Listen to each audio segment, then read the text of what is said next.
And we're live. Great.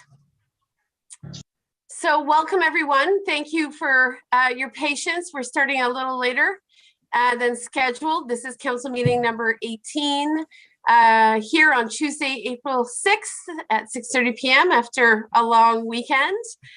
Certainly, we hope you're staying safe. This meeting is being convened virtually, as every meeting in 2021 that council has convened has happened virtually. So we appreciate your patience and your capacity to be with us online. It's not ideal, but certainly it's an important way to connect and to do business at the municipality and so many other organizations in these COVID times. I just want to let everyone know that we are hearing significant frustrations from many residents and businesses when it comes to COVID and the ongoing, obviously, saga, the risks of a third wave, which are upon us. And on behalf of all of council, we want you to know that we do have a vaccination center, an assessment and vaccination center for COVID in our municipality. Just today, the ages for eligibility have moved to 55 and up, if I'm not mistaken. So we really encourage you to make sure you get on the provincial booking system and do your best to get an appointment as quickly as possible.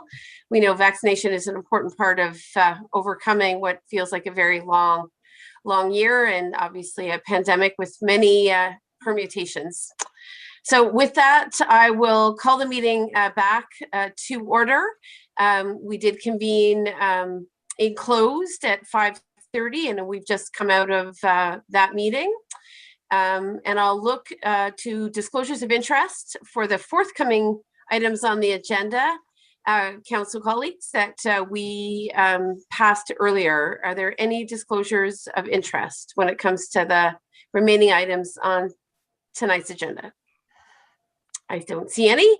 So then it's my absolute pleasure to welcome Ethan Boss. I think Ethan is with us virtually to speak to the merits of Green Shirt Day. And Ethan, I think you understand that we're all wearing green shirts at the present time, and I really look forward to hearing from you. Thank you. Okay, so I will share my screen. Oh, I'm not able Great. to. I can share that for you. Thank you. Oh, there, whoa. Okay, Just advise me when to switch the slides. Okay.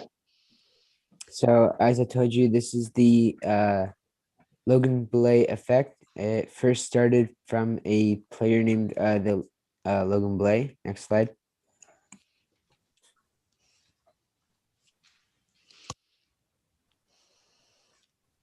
As you may remember, I talked with you guys about 2 years ago about Green Shirt Day. Due to the horrible crash that on this day happened 3 years ago, Logan and 15 others had lost their life. Logan turned 21. He decided to sign his organ donor card. Logan told his family's wishes, and the Belay family let the world know that their son, Logan, signed his organ donor card. The Belay family honored his wishes and his organs were donated. Next slide. On April 7th, 2018, thanks to Logan's donation, 6 lives were saved. Next slide. One of the most important things that Logan's donation did was that it brought awareness to the need of organ donation in Canada. Next slide. Thanks to the Logan Blay effect, over 300,000 people in Canada have signed their organ donor card in the last 3 years. Next slide. 90% of Canadians say that they support organ donation, yet only 23% have signed their organ donor card. One organ donor could save up to 8 lives.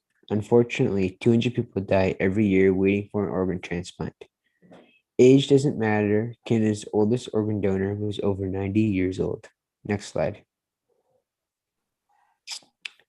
Since I last spoke to you, I have gone and spoken to I've spoken to 10 townships, and I've gotten it declared I've spoken to 9 townships, and I've gotten it declared in 11. And I've gone and spoken to Mr. Barrett, and I've spoken to Mr. Clark. And a big part of it was thanks to your inspiration and your encouragement to that. Next slide. So I spoke to Mr. Clark over video call, and I met him at the Sweetheart Brunch. And on the right there, that is Mr. Weber for the MP of Alberta, and that's Mr. Barrett, and that was me presenting at Parliament. Next slide. I was invited to Parliament Hill to speak again with the 2 MPs, Mr. Barrett and Mr. Weber. Next slide. In the last year, I've been able to get Green Shirt Day declared in Ottawa, Rideau Lakes, Westport, Edinburgh Cardinal, North Grenville, Merrickville, Athens, Front of Young, Brockville, Augusta, and hopefully Smith Falls. I will find out tomorrow morning. Next slide. A tissue donor can improve the lives of up to 75 patients. This affected me personally this year as my Nana received a cornea transplant, which saved her eye. Next slide. It is so easy that it only takes a minute to sign up to help possibly save a life or more. Talk with your family and loved ones about your decision to become a registered organ donor. And a catchphrase is live life, pass it on. Next slide. Thank you. Thank you so much, Ethan. And I'm so impressed with the number of municipalities that you've approached who have adopted Green Shirt Day. Thank you very much for your persistence over now a couple of years and joining us virtually this year. I'll ask council colleagues, any questions or comments for Ethan at this time? Ethan, one of my questions for you has been, what has been most impactful about the work that you've done in terms of advocating for organ donation? When you talk to, all of these elected officials and municipalities, where do you think you've made the biggest difference? I don't really know where I've made the biggest difference, but the biggest impact for me would probably be all the people that have come to me and talked to me about their family members or friends that they know that have gotten organ donation or tissue transplant. Yeah, it affects a lot of people, eh? Yeah. Yeah, I know in Nova Scotia, where Councillor Strachan spent many years, that they've adopted a policy that you have to opt out of organ donation, not opt into organ donation. Yeah, you're automatically opt-in. Yeah. You have to sign on the box to opt out. Yeah, it seems like a really practical way to proceed. It would be interesting for Ontario to consider that as well. Yeah. Well, we really appreciate the work. We love wearing the green shirts, and I'll go to Deputy Mayor. Just a comment, Ethan. So the Sweetheart Brunch put you on the map, right? Yeah. Okay. Thank you. So Heather, remind me, do we have a motion or we've already declared the day, right? You've already declared the day, Your Worship. Okay. You do have a motion to receive the presentation for information purposes. Okay. So using Nova Scotia then as our inspiration, maybe I'll ask Councillor Strachan to move the motion, and Deputy Mayor, who put Ethan on the radar, to move and second the receipt of the report. Colleagues, I'll call the question. All in favor? Thank you. Thanks, Ethan, for your continued advocacy. I really hope it continues to make a difference. Yes, thanks, Ethan. Thank you, Good Ethan. job. Thank you. All right, all the best. Take care. Okay. Expect to see you next year. Yeah. Okay. Bye. Bye. All right. Thank you very much, colleagues. It's always inspiring to hear from Ethan, and I'm very motivated by his passion to keep up the work year after year. Next, we have the pleasure of hearing from Lorraine Reckmans in regards to Algonquin lands in the North Grenville area, and I believe Lorraine is with us this evening. Is that right? Yes, I am. Hi, Lorraine. I didn't see you on my screen. Welcome. Okay, thank you. All right, you can go ahead. So I and can go ahead. Well, Yep. thank you very much. Ani, Heshe Dijnakaj, Inabajing, and Jabayan, Ninik, Kinik, Doda. So first I would like to acknowledge the Algonquin people for allowing us the grace to meet on their territory. And I'd like to thank Mayor and Council for allowing me a few minutes to speak to you on the issue of Indigenous rights. So it occurred to me, why would I like to present to Mayor and Council on the issue of Indigenous rights? And it simply is because I believe that every level of government and every Canadian has to have a basic understanding of the history and the current state of Canada and its relations with Indigenous people. First slide, please. So it struck me as I was getting ready for the presentation, why it's imperative that people have an understanding, because Indigenous people are land-based people. So their language, cultures, traditional practices are all derived from the land. So land is critical and essential to Indigenous culture. I think that's something that that isn't said often enough. So, we've looked at cultural collapses over history, and we recognize that losing a land base is probably the primary reason that cultures collapse or civilizations collapse, and that's what we're talking about. It's that serious. Next slide, please. So we're in an era of reconciliation. We're facing escalating racism and other issues. And so it is imperative that all levels of government have a comprehensive understanding of what reconciliation means and what their role is within that action. And too often, I think, because under the Constitution, the federal government is tasked with the responsibility for Indigenous issues, that other levels of government like to see it as not being within their purview. But it is, it's within the purview of every single Canadian that benefits from occupation on lands that were previously held by Indigenous people. So just because we exist on the land means that we have a role to play and we have a responsibility. Next slide. So I mentioned in an earlier meeting that I was troubled with the word unceded because it is an adjective that I think is unnecessary when we talk about Algonquin territory. Specifically, we put this qualifier on the word and we say we'd like to acknowledge that we're on unceded Algonquin land. And what we're saying is we'd like to acknowledge that we're living on land that was never signed over by treaty. So within the treaty process, most Canadians don't understand that what government is looking for is certainty. It is looking for certainty to develop resources and occupy lands. And in the treaty process, they are asking for, the state is asking for Indigenous people to extinguish their rights, titles, and claims to land so that it can be utilized for resource extraction or other activities. And that's the whole point behind treaties, basically, is to acquire access to land. Next slide. So you see 36,000 square kilometers is what we're talking about in the Algonquin of Ontario Land Claim Settlement Agreement. But you understand that Algonquin territory predates the colonial boundaries, the colonial provincial boundaries, and the Algonquin Nation exists within Quebec as well. However, this land claim did not negotiate with the Indigenous people, Algonquin people in Quebec. And I noted it through the report that there was only one parcel of land that was offered up as settlement lands in this agreement, coming from North Grenville.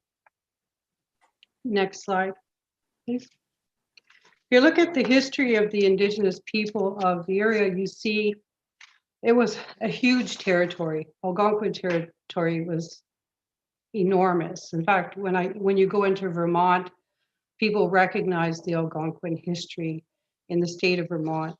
So the territory certainly predates colonial boundaries and is more complex than the map that I showed you earlier where the settlement lands are being negotiated. It's I'd just like to say that my roots come from the Maniwaki Algonquin people, from the Ojibwe people, and from Montagnais people.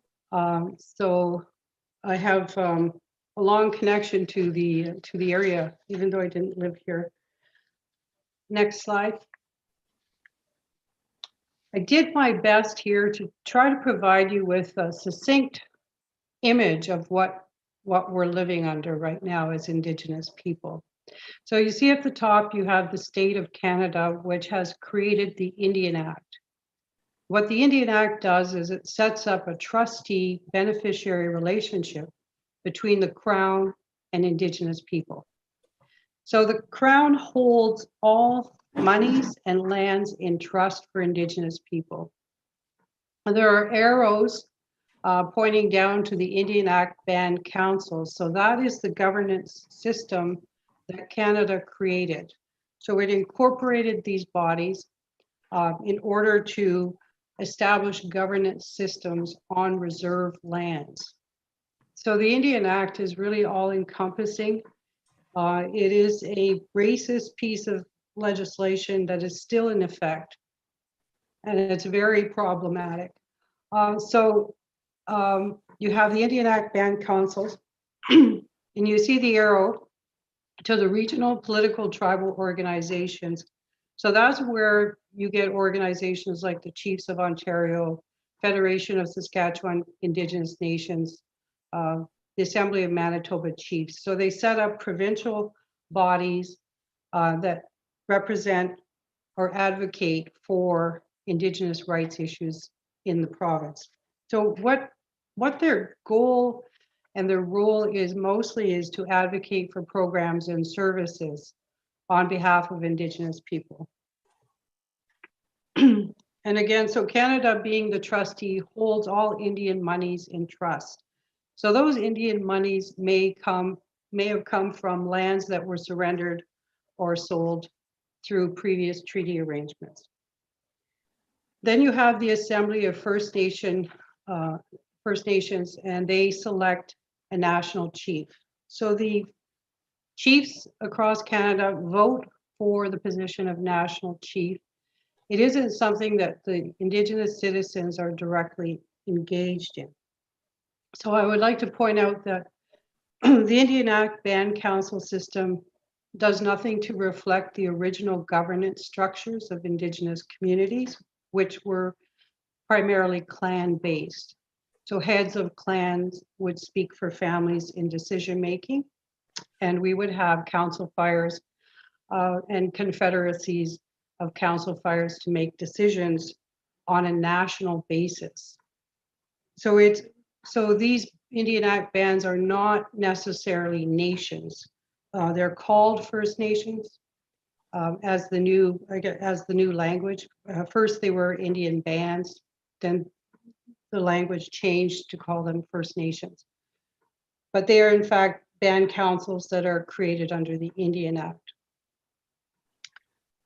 So that it's a very divisive system because small communities with 500 members might have a split vote. And of course, it's first past the post, and it's completely undemocratic and not representative of the original democracies that existed before colonization. So outside of this structure, which I created this image of the colonial structure, are the sovereign people unrecognized. So there could be sovereign people that were never registered under the Indian Act, sovereign people that are entitled to Indian status but not recognized by the Indian Act. And people just did not want to be registered or did not want to come under colonial policy. So they exist on the land. These communities, such as the Kitchis-Creenie Algonquin people at Pembroke, still maintain their communities, even though they're unrecognized and have no land base. that's been defined by Canada. Outside, again, the structure, we have traditional governance structures like hereditary chiefs, clan mothers, etc. So some of these are still vibrant and operational. However, there is no mechanism within Canadian law to recognize sovereign bodies because they're of an international nature, which is really interesting. The Indian Act band councils are of a domestic nature. So it was difficult to treat Indigenous people, so the government had to create corporate bodies or incorporated bodies in order to do that. So the Indian Act band councils report to the Minister of Indigenous Affairs or the Minister of Indigenous Crown Relations. And at one point, I mean, they reported to the Minister of Indian Affairs. And the powers of the Indian Act band councils are created by the Indian Act. I guess it would be similar to the Municipal Act. So it would define the limit and scope of their powers, what types of bylaws they could create, and what kind of controls they had over governing the community. So I hope that's helpful to you. It's just important to keep in mind that there's this whole other world out there of other Indigenous people that are not captured in colonial policy. So the next slide, please. The federal government has the sole authority using the Indian Register to decide who has the right to be registered as a status Indian. Now, the Indian Act has been challenged recently because it is discriminatory. It discriminates primarily against Indigenous women. At one point, many people who were entitled to be considered Indigenous were removed from the register, either through marriage or for whatever reason the minister decided to remove them. So there's a difficulty in moving forward with negotiations and legislation or policy because many people are not being accounted for. I believe there's 1 million Indigenous people that are recognized by Canada at this point in time. However, there are many more that are unrecognized. So just a little, I mean, there are a lot of problems with the Indian Act. You know, the Indian Act is an affront to self-determination. It is a barrier to any progress or move forward. Status is determined based on blood quantum. And again, there are distinctions between male and female Indigenous people. So the act is still sexist, but it's, of course, continues to be racist. And incidentally, it's important to remember that even the blood quantum approach is considered genocidal under international law, because when you define people based on blood quantum, there is a risk that they will be extinguished over time. So it's quite scary, and I think that's not something most Canadians would understand. So the question of citizenship, again, is at the heart of negotiations, and this makes it difficult to ratify agreements because rights are held collectively by Indigenous people. The rights are not held by the corporate bodies. If you go back to the original diagram, when you see that Canada is negotiating with bodies it has created, it is a clear conflict of interest.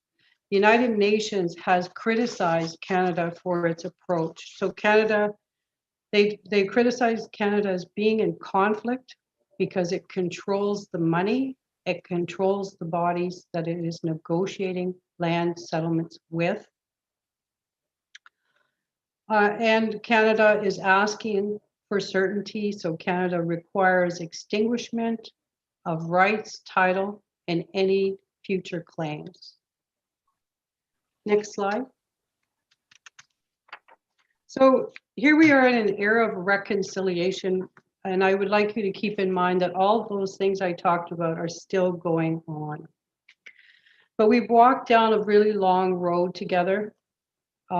We came through a constitutional amendment. 1982, where Canada incorporated Section 35, claiming that the state would recognize existing Aboriginal and treaty rights. So a little bit about that line within the Constitution. It talks about First Nations. It actually mentions First Nations. It doesn't mention, the Mi'kmaq, the Maliseet, the Cree, the Ojibwe. It doesn't mention the actual nations. It really was a signal to me that the Constitution is at this point in time still deficient when it comes to reconciliation or respect for existing nations. So, I put in there that these are qualifiers. Existing Aboriginal and treaty rights is a qualifier. So there are Aboriginal and treaty rights, and the struggle with the state has been to determine what is inside that box. What are Aboriginal and treaty rights? And of course, the misnomer is sort of calling people what they are not really, First Nations. Then we had the Royal Commission on Aboriginal People in 1996, and there were hundreds of recommendations that came out of RCAP that predate the Truth and Reconciliation Commission. Very few, if any, of those recommendations were enacted. The Truth and Reconciliation, of course, was the horrible, expose of the evils of the residential school system, which was a state-sanctioned assault on Indigenous culture and families. So I didn't put in the human rights case that's ongoing right now between the First Nation Child Caring Society and the Government of Canada. But I wanted to mention that there are more children in state care today than there were at the height of the residential school era. So this is troublesome because we know the legacy of intergenerational dysfunction that we had to deal with because of the residential school and the forced removal of children from families. And the issue right now is that there are so many children in state care. The First Nation Child Caring Society charged that Canada was not funding those children, on the same basis as they were funding children in the provinces. So it was racial discrimination against Indigenous children. And the Human Rights Tribunal ruled in favor of the Child Caring Society. However, the government is still not in compliance with an order. Then we have the Murdered and Missing Indigenous Women's Inquiry, and of course, the UN Declaration on the Rights of Indigenous People. And Canada was the heel dragger, and they signed it in 2016. Again, with a qualifier. So they said they would adhere to the principles within the UN Declaration, which includes principles such as the right to self-governance, the right to self-determination, etc. So even though Canada talks about the UN Declaration on the Rights of Indigenous People, the Indian Act is still a barrier, and also the Constitution is still a barrier to making any of those things real. UNDRIP includes FPIC, which is free, prior, and informed consent, which is the right to be informed when development might happen on your territory, the right to adequate resources so that you are informed when something is happening in your territory. Delgamuukw is an important Supreme Court decision from 1997 that talks about the duty of consultation that rests on the Crown, because the Crown has a fiduciary relationship to Indigenous people because it set itself up as a trustee. So the honor of the Crown is at stake when we talk about the duty of consultation between government and Indigenous people. When you consider that treaties are foundational and the basis of Canada, the Crown's honor is sacrosanct. It is so important. There is a very heavy weight on the Crown to honor its responsibilities to Indigenous people. Next slide. So in short, I just talked about a history of cultural devastation, but at the heart of that was land dispossession. And I wanted to impress on Mayor and Council the importance of land in dealings, with respect to reconciliation. Of course, we're facing continued oppression, subjugation, marginalization, unfair dealings as Indigenous people. And we're in a culture now of escalating racism and violence. And we know that because of the Murdered and Missing Indigenous Women inquiry and current events. There's misinformation, ignorance, apathy. And so it's not over and it continues. And I think this is one of the reasons why I wanted to impress on Mayor and Council that none of us, no matter what level of government we're working in, no matter what our role is within community, have a responsibility to understand the issues and to act on them. So next slide, please. So what can we do? So we can understand what we're reconciling. What we are reconciling primarily is Canada's sovereignty claims with the rights and title of Indigenous people.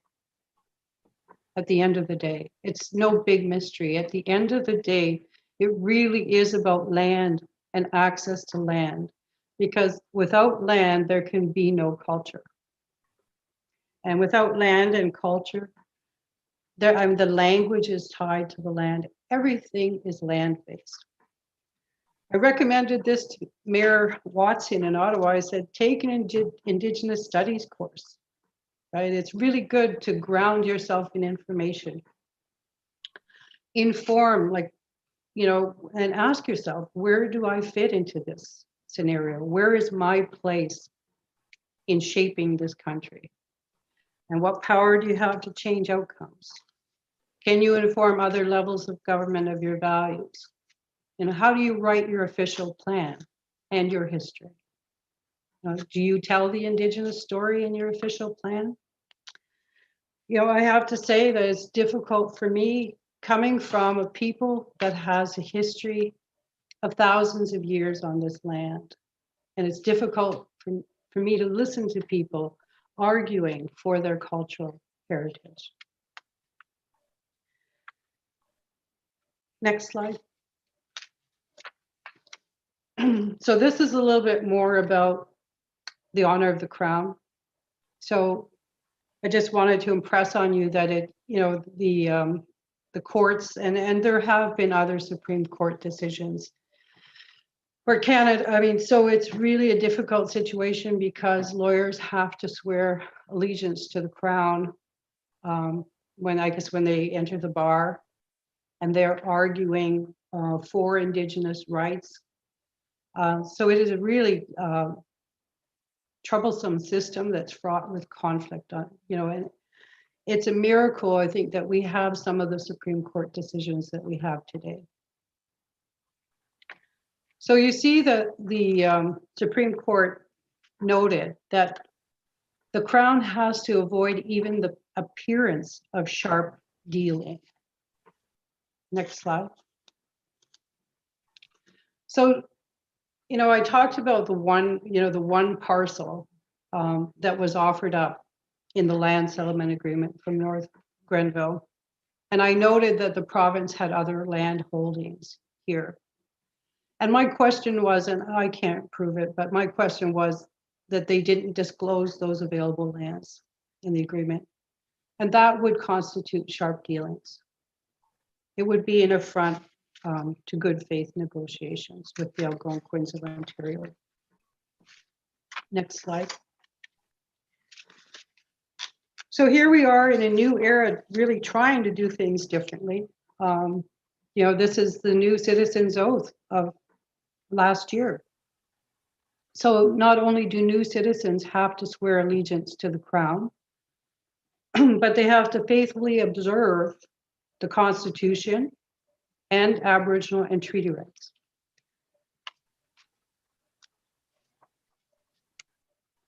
So this is something that other groups may want to consider, if we're asking this of new Canadians, it could be, municipal oath part of a municipal oath, is to have that respect.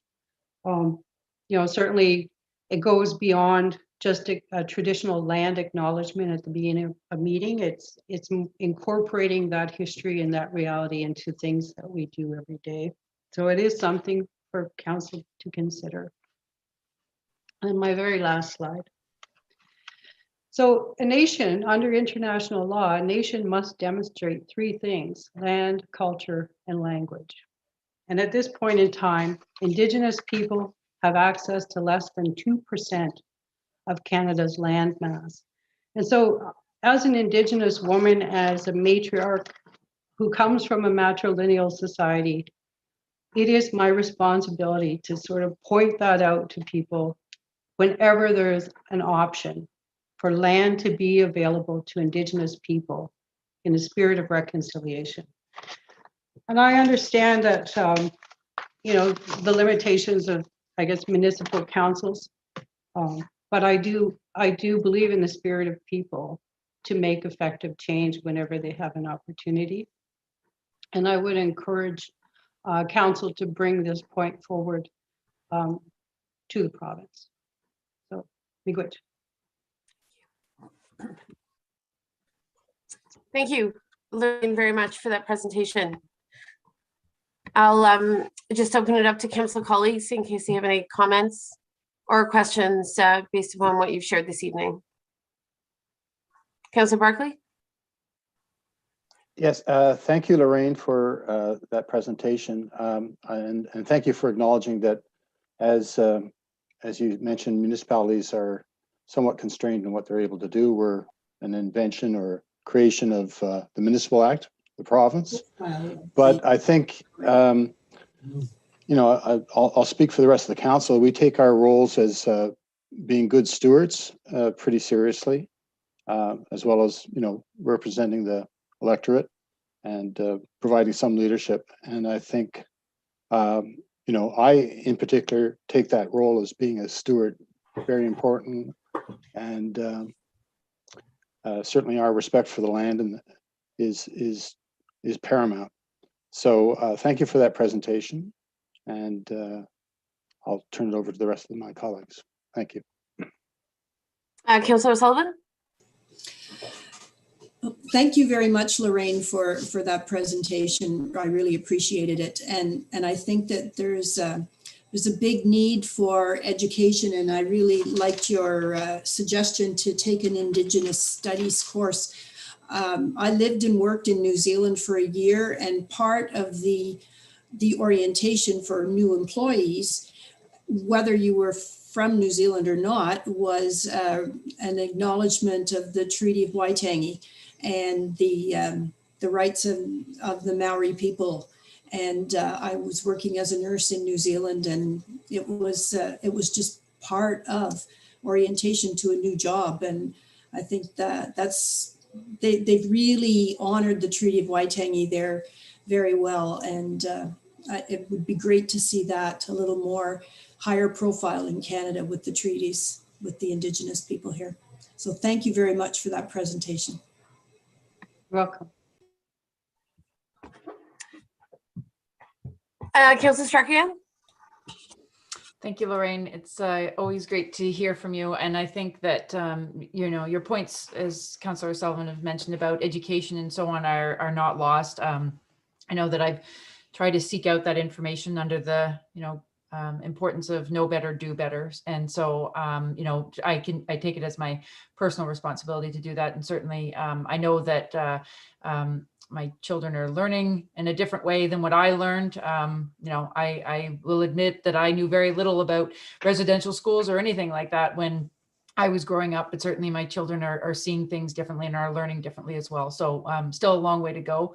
But I think that there are changes that are coming about that will hopefully make a bigger difference sooner. And we can all work on that. I would love to have more power than we do as a municipal council to affect some of these changes. but that's not to say that we can't, be vocal within our own limitations as well about, where we see things happening and so on. And I think, understanding where we can make small changes, as you mentioned in the oath and so on, if there's possibilities to, bring that about, then, why not try? So thank you very much. And I can only speak for myself to say that I will continue to try and work on this and take opportunities to learn more. So thank you. Yeah, I think finally, Lorraine, obviously it's such an important discussion.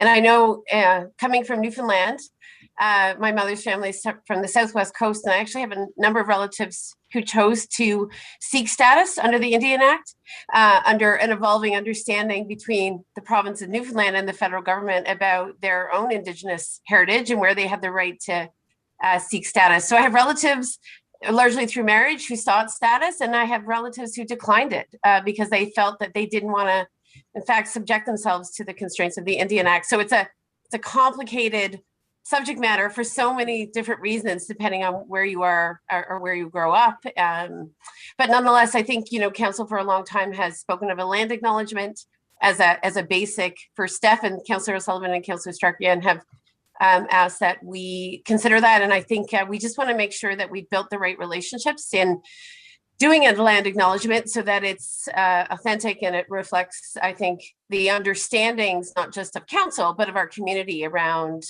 Indigenous history and heritage, both contemporary and historical. So this is a great catalyst to, I think, more discussion. And I know as well that it's a discussion I'd like to have with my county colleagues, because as you say, delineation of land, in contemporary terms, in colonialist terms, is somewhat arbitrary, to say the least. So, there's lots of other discussions, I think, to be had with mayor colleagues. And I know at the county table, that would be another important space to be a catalyst for some very critical, right, understandings of where we are today in terms of reconciliation and recognition, I think, of Indigenous peoples, over many, many centuries, if not longer, as you know. So lots of food for thought, and appreciate you coming forward today to give us some more context. And believe me, it's been on our minds, but this will be a good launching pad, I think, for some important discussions ahead. I wanted to make one more point, and if I may, it's just that because there is no treaty, Algonquin rights and title have not been extinguished, and so those rights continue. Right. And the honor of the Crown is that it has a duty of consultation when it undertakes development on lands that belong to Indigenous people. So understood, and maybe we can get some more information about the lands, right, that have been deemed, if you will, as of not of interest to Indigenous peoples, or certainly the Algonquins in Ontario. Right. But if you know the Algonquins of Ontario issue, I mean, it has been challenged by the Algonquin people, saying that Algonquins of Ontario do not speak for them. So that's a problem. But I thank you so much for allowing me to present tonight. And I think the deputy mayor just wants to get in there. I didn't want to be left out. Thank you, Lorraine. The last so many years that you and I have got to know each other a little bit, and I appreciate your presentations you've done for us, because I've learned a lot myself. As Councillor Strachan said, growing up, a lot of times we're very sheltered from what's going on around. But I think today we've opened up more and more, and there's more conversations happening. And, it doesn't just happen in Canada, it's happening all over the world. I think the conversations are there. There's lots of people who are being discriminated against, for sure, for all different kinds of reasons. And, we hope that one day we can get past this a little bit, but I know there's tons of work to be done. And thank you for doing what you're doing. You're welcome. And remember, the Indian Act is your legislation. So if you want to change it, you can do it anytime.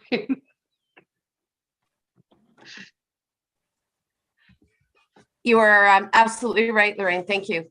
Thank you. That's certainly, Indigenous peoples weren't the architect of that legislation, not even close. And you're right. a lot of the power is colonial in nature, and it has been well established, but it can be challenged. And again, I think council's had a strong appetite to hear from you today, and we can certainly use it for further reflection in the coming weeks and months. Thank you. And I'm around anytime if people have Perfect. questions. So thank you. Thank you. Good night, everyone.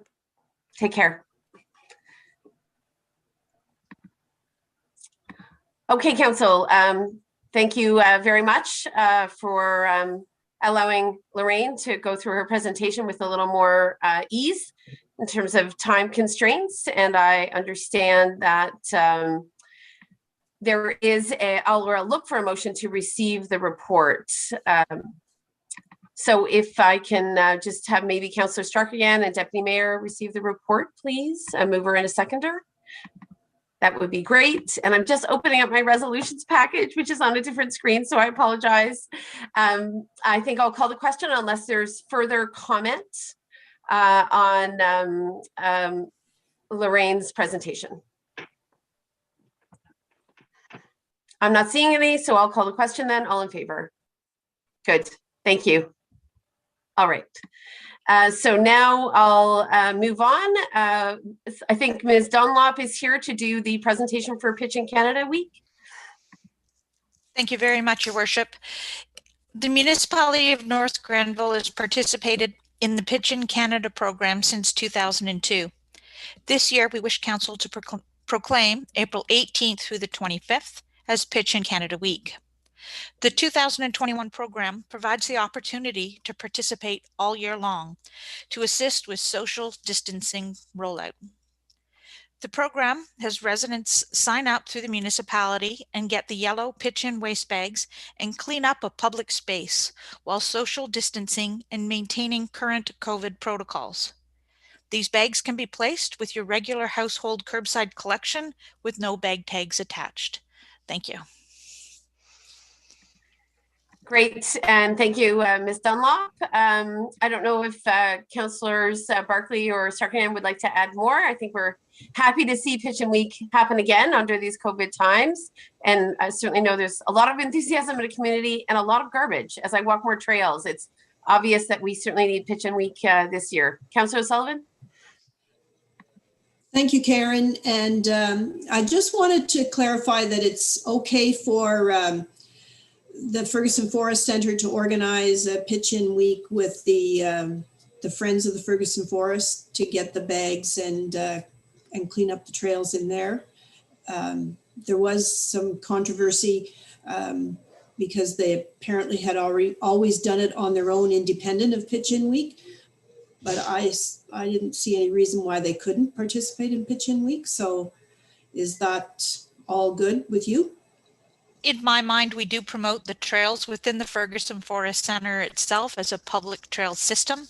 So I can't see the issue in regards to utilizing it. The collection would be, believe the issue. People will have to bring them out to either a central depot that we can either arrange to or take them home and put them out with their curbside garbage.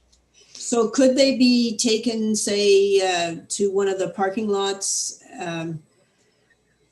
at the anywhere near the parking lots like the Turtle Trail or close to the municipal center and left there? We can work out those specific details. If you're going to have a Friends of the Ferguson cleanup day, that would be, you know, have an event and we can have a central depot. If it's a one bag off here and there, again, we prefer it be the curbside collection, but the idea is to promote the cleaning of the public spaces. Okay, perfect, thank you. And these can be used all year long then? This year for the 2021 program, yes. Great, okay, thank you very much. Good. Councillor Strachan? Thank you, Karen. I think that one of the advantages, I suppose, if you can look at it this way, of the pitch-in week and the promotion of it, unfortunately, we still need it, so I guess it's not totally positive, but is that I think there are many people who are looking at doing the cleanups throughout the year within their own neighborhoods or along their own, you know, side of the ditch that their property may run along on in different roads. So, you know, I think that from that perspective, there's an overall awareness that goes beyond, stretches far beyond pitch-in week. So I think a good opportunity to continue to raise awareness about that. it would be nice if we had, continue to find a campaign that would, I don't know, discourage the need for the pitch-in week. How do we counter that? But I suppose that's a different discussion altogether. Anyway, I just some of the conversations that I've noticed, and a lot of people out already cleaning up their spaces. So thank you to the residents who have already taken that initiative. Are the bags available now? We have received them. Okay, great. Thank you. Thank you very much, Ms. Dunlop. And I'm just consulting my package. Heather, is there an agenda for is there a motion for this particular item? There is, Your Worship. It's that the presentation is received for information purposes and to proclaim April 18 to April 25th as Pitch-in Canada Week in the municipality of North Grenville. Excellent. So perhaps I'll have Councillor Stracher-Yan and O'Sullivan move and second that, please. Good. Then I'll call the question. Colleagues, all in favor? Thank you. That motion carries. I appreciate that. Okay. So referring back to the agenda, colleagues, you'll note that there are several items under the consent agenda, 2 sets of council meetings, and the 2020 annual wastewater performance report from the Kemptville Water Pollution Control Plant. Referring to my resolutions package, I'll seek a mover and a seconder. I think I'll ask Deputy Mayor and Councillor Barkley if in fact we don't need to move it. Do we need a mover and a seconder? If we're accepting the consent agenda, Heather? Yes. Okay, so Deputy Mayor and Councillor Barkley, can we have you move and second the adoption of the consent agenda, please? Okay, I'll call the question. All in favor, just raise your hands. Thank you. Okay. So next I'll move on to just going through my package. I apologize. I think next we are going on to appointments of members to advisory committees. This evening, we do not have a report from the CAO or finance, so we are with the Office of the Clerk. And as you'll recall, colleagues, we did make decisions enclosed in regards to a number of applicants for vacancies on 4 committees. So Ms. Babcock-Cormier, I think you have the names, so I'll let you read the motions, please. Yes, Your Worship. Be it resolved that Council appoint Vanessa Skelton and Randy Haskins to the Active Transportation Advisory Committee, Mr. Rick Chachak to the Community and Economic Development Advisory Committee. Health and Wellness is Rick Garian. And finally, 3 members to the Heritage Advisory Committee being Amanda Hutchins, Allison Toms, and Robert Angie. Great. So can I have a mover and a second there then, please? Thank you, Councillor Sullivan and Barkley. Of course, some deliberation was had and closed, as was appropriate, because we were obviously speaking of individuals and their expertise for a variety of advisory committees. And I think we want to continue to thank the community for stepping forward every time we have vacancies. The community is really there and steps up, and we get some very difficult decisions to make this evening. I'll call the question unless there's further comment. Seeing none, all in favor? Good, thank you. That motion carries. And for those who may not have been selected for a committee this evening, we would certainly encourage you to continue to express interest in some other opportunities that may emerge in the coming months. So with that done, colleagues, we'll skip over Public Works. We've already had the Pitch-in Canada presentation and motion. The wastewater performance report was part of our consent agenda, and we'll go straight to 5.3, which is the award of the proposal in regards to the SCADA pack replacement project. And I believe Ms. Dunlop, you're speaking to that this evening. Thank you very much, but I'm not actually. We have the director, the Deputy Director of Public Works, Mike Finley, with us this evening, and he will be presenting the SCADA pack replacement project. Thank you. Welcome, Mr. Finley. Thank you, Madam Mayor. Thank you, Karen. So the purpose of this report is to recommend to council award the supervisory control and data acquisition, or SCADA pack replacement, to ISI Controls for approximately $45,000 for at our Kernahan water pumping station. So what this SCADA system does is it controls the equipment at the station, from telling pumps when to turn on, when to add chlorine, when to send an alarm if something happens at the station that shouldn't happen, and reports this back to our main SCADA system as well. The current system at Kernahan Station is about 21 years old. So for a computer system, it's done well, but it needs to be updated to current reliable standards and make it more consistent with the newer stations that we put online over the past 5 years.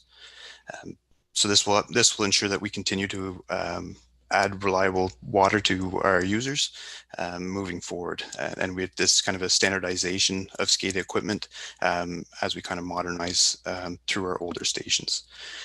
So for the upgrade, we did request a quote from ISI Controls, and ISI Controls is our current systems integration company. They provide SCADA support for our entire water and wastewater SCADA system, which is why we went to them to help us out with this.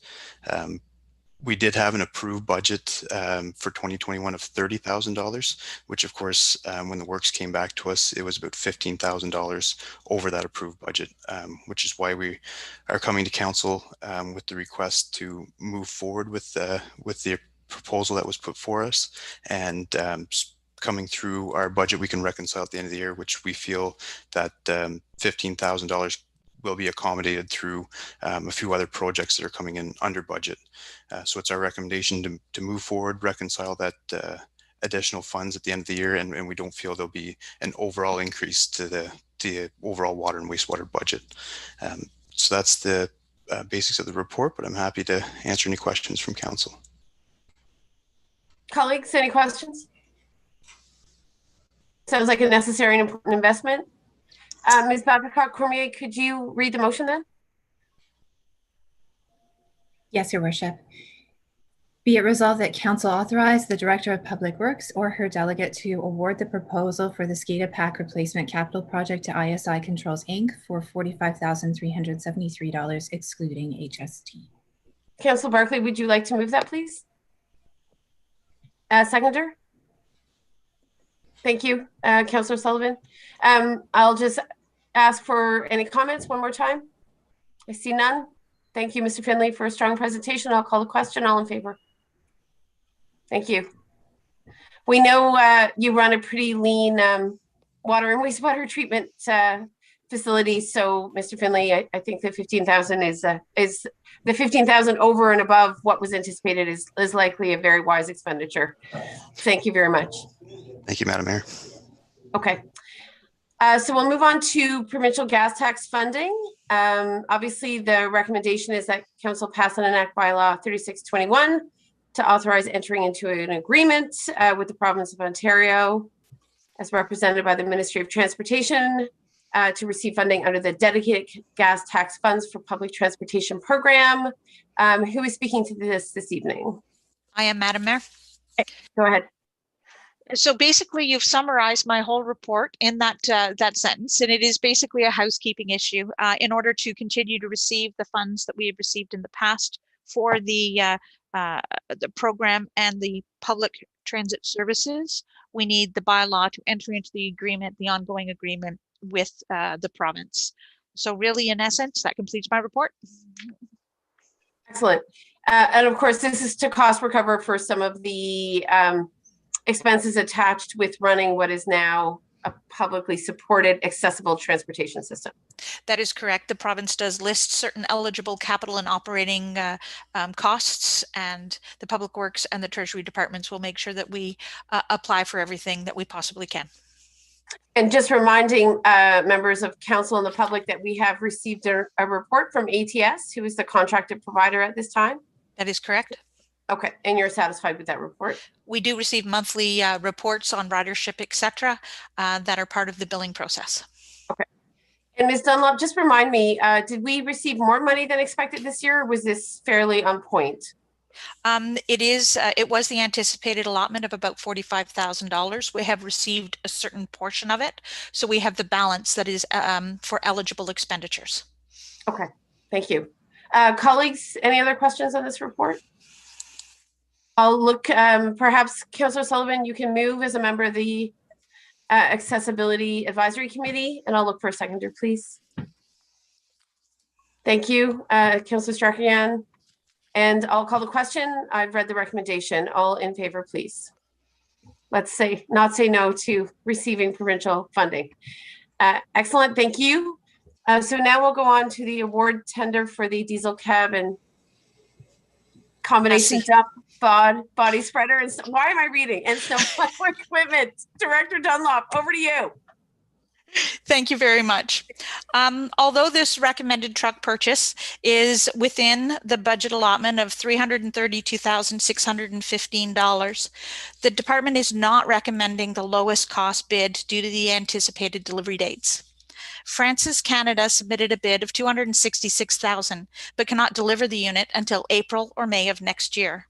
Rush Truck Center has submitted a bid of $268,751.29, but can deliver in September of this year. The vehicle this purchase is replacing would require at least 3,000 repairs in order to pass safety this fall before winter sets in. As such, the department is recommending the tender be awarded to Rush Truck Center, and that is for the purchase of a diesel cab and chassis with all snow plow and sanding appurtenances.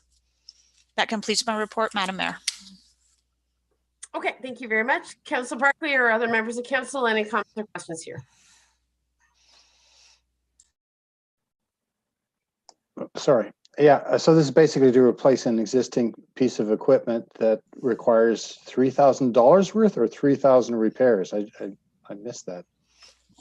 Through you, Madam Mayor, a minimum of $3,000 in repairs, which is roughly the difference between the lowest cost and the one we are recommending. It's about $2,700 difference, but the truck in its current condition would require at least $3,000 in repairs for it to pass safety before it would be eligible to be able to plow next winter. So it was in operation this winter then? That is correct. Oh, okay. Thank you. That's it. And the lifespan, Ms. Dunlop, of one of these snow plows dump trucks? We estimate a useful life for this type of piece of equipment, 15 years. Okay. And that's what we have here is exactly 15 years. Is that correct? This is an 09 that we're replacing. It's an 09. Okay. And does anything contribute to their durability? I'm sorry, it's an 06 that we are replacing. So exactly 15 years, you are correct. The durability, making sure that we clean it. It's a salt contaminated product, right? We put salt on the roads with these pieces of equipment. So the steel is affected from the corrosiveness of salt. We do use a low ratio of salt to sand, but it still affects the product. So 15 years of a useful life is typically the max we will get out of a vehicle. Okay, sounds good. Thank you very much. Remind me, Ms. Babcock-Cormier, do we have a mover and a seconder for this one? No, we don't, Your Worship. Okay. Councillor Barkley and Deputy Mayor, would you like to move in second, please? Good. Unless there's further comment, I'll call the question. Seeing none, all in favor? Good, thank you. We'll move on. Ms. Dunlop, I think you have at least one other item on the agenda and you can speak to the proposed bylaw amendment. Thank you very much. Again, I'm going to ask Mike Finley to speak to this bylaw amendment as it does speak to the Water and Sewer Department. Okay, welcome, Mr. Finley. Thank you, Madam Mayor. So this report is a minor amendment to bylaw 64-20, which was prompted by the Ministry of the Attorney General. And basically what it is we are looking for an amendment that the list of set fines will match the fines that are the offense that is listed in the bylaw so that the fine is enforceable. So what happens when we have a set of set fines in our bylaw? It goes to the Ministry of Attorney General. They review it, those set fines against the bylaw and of course with provincial regulation to make sure that they are legal. They came back with an adjustment that was needed to our bylaws to ensure that our shutoff valves can remain accessible at all times, and if not, we have a fine that we can apply to it. So this was brought back through our clerk's department for our review, and we are recommending to make the change so that we do have a fine that is set with the correct portion of the bylaw. That is my report. I'm happy to answer any questions. And what's the compliance rate in the municipality of North Grenville in terms of shut-off valves? It's the accessibility to municipal staff. Is that the issue at hand?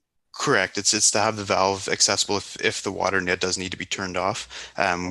We don't have a lot of issues trying to gain access. Most people, their water meter and their valve are right next to each other, and it's all open and accessible if needed. So we haven't had a whole lot of issues with it, but it is nice to have that enforcement if needed. Okay.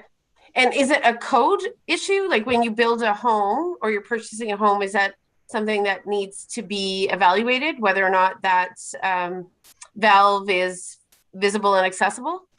We do inspect at the time of installation to ensure that when it's first installed that it is accessible and operational. However, things could change as homeowners renovate. Sometimes they don't like the look of a water meter and a valve in their basement and could box them over. But we do work with residents as well, as long as there's a cabinet door or something that can still be opened to access that equipment. We'll work with them to make sure it works for both sides. Okay. But this is coming up because it's a housekeeping matter more than anything else. Is that right? Correct. It's coming up because the offense that was listed didn't match the wording in the bylaw. So the two have to match perfectly for it to be enforceable. So the Ministry of Attorney General brought it up to us to make sure they matched. Okay, excellent. Councillor Strachan, would you like to move this? Councillor Barkley, would you like to second? Good. Any other comments or questions? Seeing none, I'll call the vote. All in favor? Thank you. Thank you, Mr. Finlay. Appreciate it. Thank you, Madam Mayor. Okay. So I think that concludes Public Works this evening. Is that right, Director Dunlop? Yes, Madam Mayor, that's all we have this evening. Okay. Thank you very much. Appreciate it. Okay. So colleagues, nothing in Parks, Rec and Culture this evening. The same is true of Emergency and Protective Services. No informational reports. So we're on correspondence. You'll note that there is, in fact, a number of minutes and memos to council. I'll look to Councillor O'Sullivan in regards to the Public Library Board minutes. They're first this evening. Councillor O'Sullivan, is there anything you'd like to add or comment on in terms of the minutes? No, they're all fine, and just wanted to commend the library and the staff and the CEO for all of the great work they've done during the pandemic and trying to keep things online and accessible for as many people as possible. So it's all good. Thank you. Thanks so much. Rideau Valley Conservation Authority minutes. These are from November 26, 2020. Of course, Councillor Strachan was recently appointed to that board. Councillor Strachan, have you had the opportunity for a meeting? Yes, I've attended 2 of the RVCA meetings so far, and there's quite a lot that's covered in each one of them. There's a lot going on, especially now as we approach flood season and so on, and some of the monitoring that's taking place and so on. There's going to be, I think, some interesting minutes that would be very applicable to most residents here. Unfortunately, I think it'll probably get to us after flood season passes, but yeah, they've been very good meetings to be part of and hear where our funding goes as far as our VCA is concerned. I did take a look at these minutes. They were very interesting, but I don't have anything to add because I wasn't at that meeting. Of course, no problem. Thank you. Thank you. And we look forward to hearing more now that you're officially there representing North Grenville. Okay, so next we'll go on to the South Nation Conservation Authority memos to council. I note that they are sharing information about seedlings and free tree pickup day. I just want to bring to the attention of the clerk's office, I didn't see a date for the free tree pickup day. They do cite May 2021. I don't know if anyone else saw in the correspondence when the day would be, and if that information could be shared with the community. I'm sure there's a number of people with trees still in their backyard that they would appreciate availing of this program, but I didn't note it in the information that was provided. Ms. Babcock-Cormier, I don't know if you saw anything in there. I did not, Your Worship, but I can make some inquiries and then post to or inform Jill, who perhaps can Exactly circulate that. Mhm. Okay. It I says we believe have there's a- coordinated pickup locations with municipal partners. Perhaps it's a program that isn't being offered here unless there is a partnership. The report left me wanting. That's all I can say. Councillor Strachan?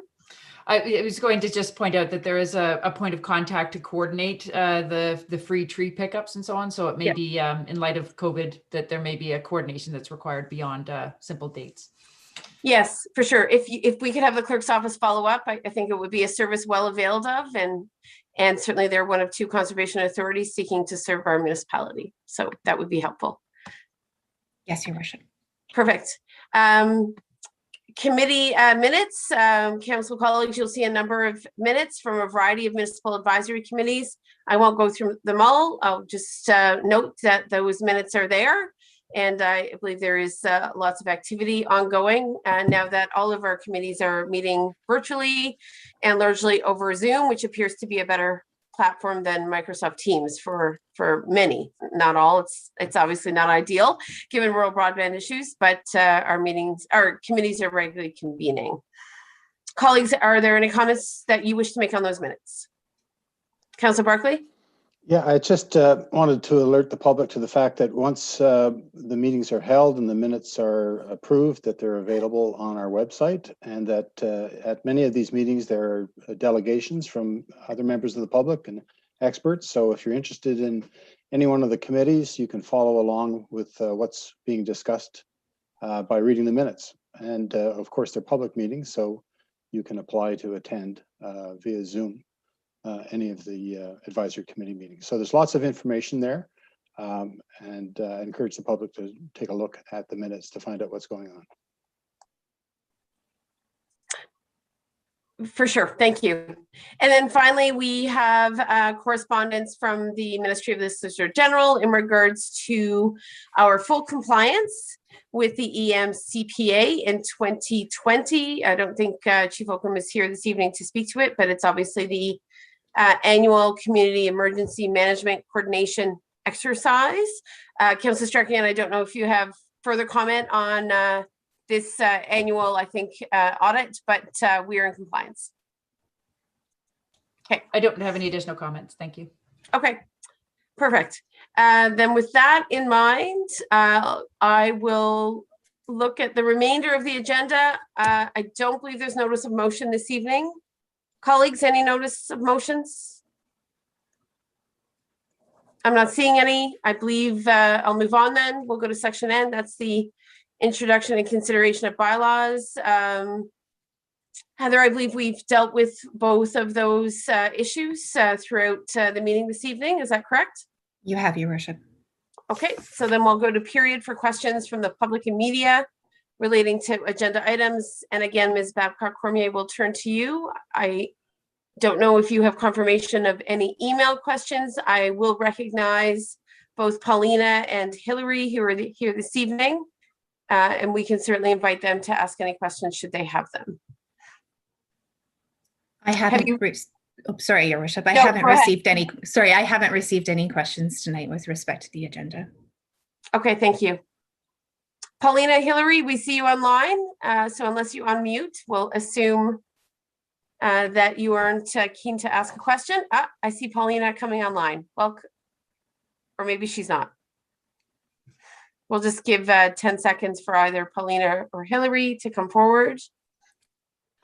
I'm good, but thank you so much for the opportunity. Thank you.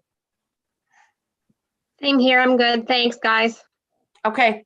Thank you. And thank you for joining. I know it's harder online, or maybe it's a little bit easier depending on your perspective, but we appreciate you being here. Are there any questions from the public, Heather? No, Your Worship. Okay. So then we'll move to the confirmation bylaw, colleagues. And Heather, if you don't mind reading that motion, I'd appreciate it. Your Worship, that's that bylaw 3821 to confirm the proceedings of council at its regular meeting held on April 6, 2021 be adopted and passed. Councillor Barkley and Struckeryan, would you like to move in second? Yeah, I'll move. Thank you. I'll call the question. All in favor? Good. And then I'll go to adjournment and I'll ask Deputy Mayor Jim McManaman and Councillor O'Sullivan to move adjournment of the meeting at 8:01 p.m. this evening. All in favor of adjournment? Good. All right. Thank you very much, colleagues. Look forward to seeing you in the coming days and weeks. Take care. Bye.